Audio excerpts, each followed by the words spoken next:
kan pidato Pak Prabowo itu kan narasi soal kesejahteraan rakyat. Dia marah sekali soal hari ini kemiskinan di mana-mana, pengangguran di mana-mana. Pak, tugasnya nanti akan seperti apa sih, Pak? Jangan terlalu dekat. Nanti tugasnya. Ya, Presiden Prabowo minta membantu untuk tata kelola kita lebih baik. Karena tata kelola itu dengan digitalisasi, saya kira itu akan bisa membuat kita lebih efisien. Jadi source of revenue kita seperti e-katalog, Simbara untuk batu bara, Simbara nikel, Simbara untuk kelapa sawit, dan juga government teknologi itu menjadi target Presiden Prabowo. Dan saya pikir kita bisa lakukan lah, ya. Dan kalau kita kerjakan dengan bersama-sama, mestinya dalam 1-2 tahun ini bisa. Dan quick win daripada Presiden Prabowo, saya kira e-katalog versi 6 sudah akan kita diluncurkan oleh beliau segera, dan itu akan membuat 85% lebih dari government procurement akan ada di sana. Ya, terima kasih. Insya Allah mudah-mudahan saya tetap yang jadi orang yang sama dengan hanya amanah dan hanya ketiman aja menjalankan tugas. Dan ini yang pasti satu kebanggaan buat keluarga saya bisa dipercaya di kabinet Pak Prabowo ini. Baik, setelah nanti agenda pelantikan ini ada agenda lain nggak nih, Mas? Insya Allah mungkin muka menteri ya, muka menteri Pak Dito, nanti setelah itu baru koordinasi untuk selanjutnya. Arahan Pak Prabowo terkait bidang kementerian olahraga sendiri apa sih?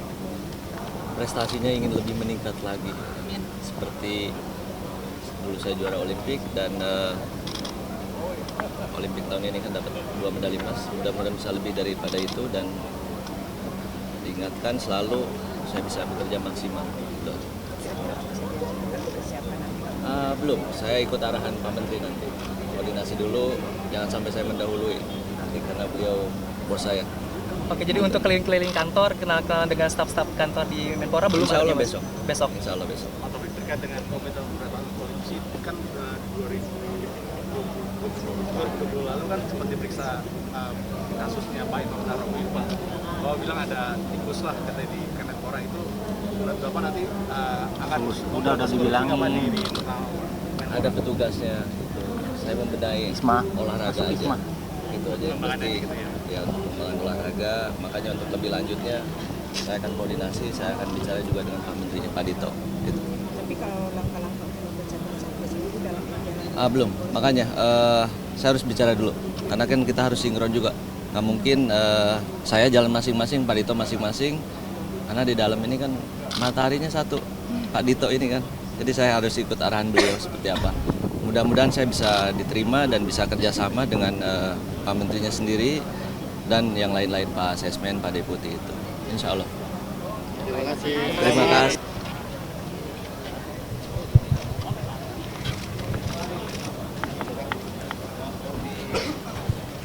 Terkebaya ya, dari tadi saya ditanya juga kalau perempuan pasti itu. Tapi pada dasarnya kami sangat berterima kasih kepada Bapak Presiden terpilih, Bapak Prabowo Subianto, dan juga Mas Gibran yang telah memberikan mandat untuk membantu di sektor perdagangan.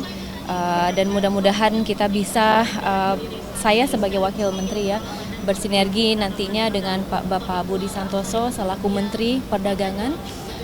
Dan dari situlah kita bisa mendeteksi apa saja yang bisa menjadi prioritas untuk kementerian kami. Bagaimana kalau arahan dari Pak Presiden, komoditas itu harus lebih berdaya saing dengan impor, gitu. Itu yang pertama. Lalu yang kedua, ada berbagai macam international agreements yang harus kita tuntaskan. Ada Comprehensive Economic Partnership Agreement. Nah, ini juga sangat amat penting karena kerjasama ini lintas negara, lintas negara. Jadi ini yang harus kita perjuangkan ke depannya. Belum lagi yang agak baru ini carbon trading.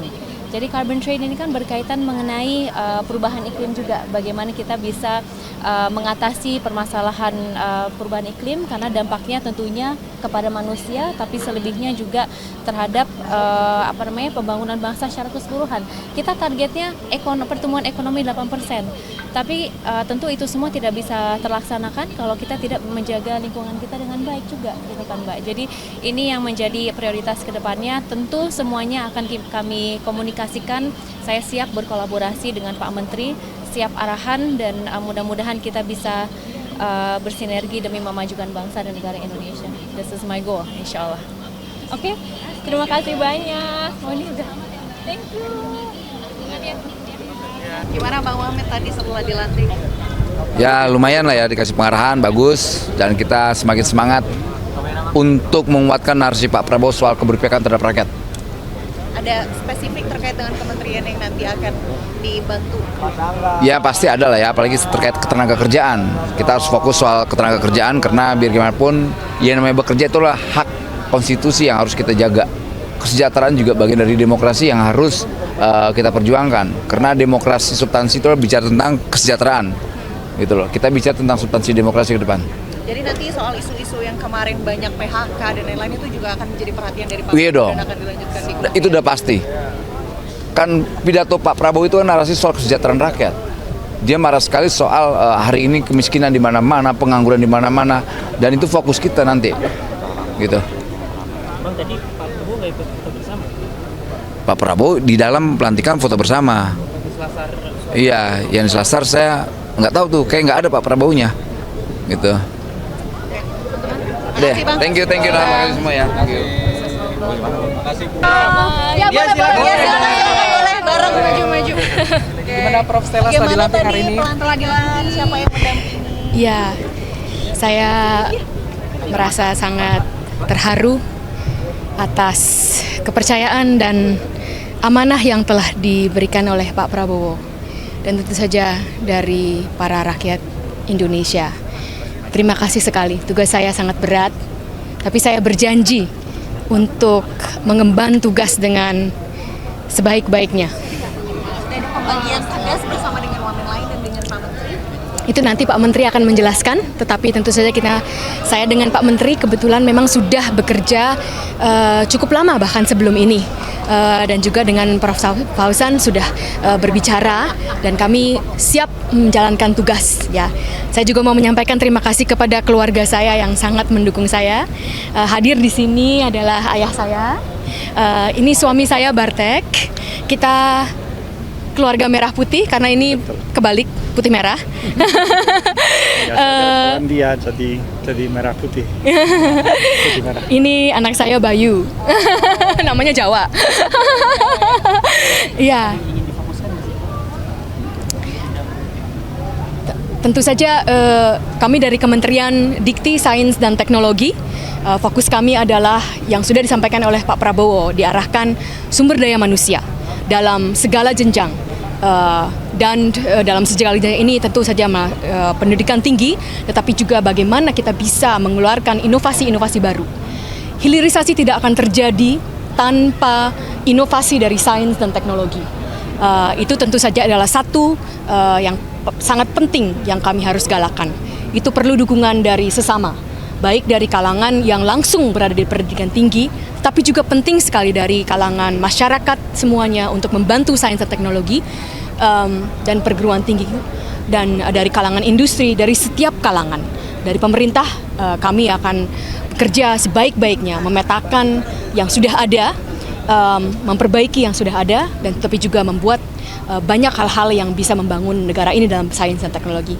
Berarti akan riset ke depannya juga akan menjadi fokus di kementerian? Tentu saja, riset adalah fokus yang sangat penting untuk membangun. Pak Prabowo sudah berarahkan kita harus merdeka dari kebodohan, merdeka dari kemiskinan. Itu semua tidak akan terjadi tanpa pemikiran-pemikiran yang kuat dalam sains dan teknologi. Industri kita harus maju, hilirisasi yang Pak Prabowo sampaikan itu harus bisa berkembang, swasembada pangan, swasembada energi, pengaturan air yang bagus, itu semua harus dilakukan dengan riset, karena riset adalah sistematis.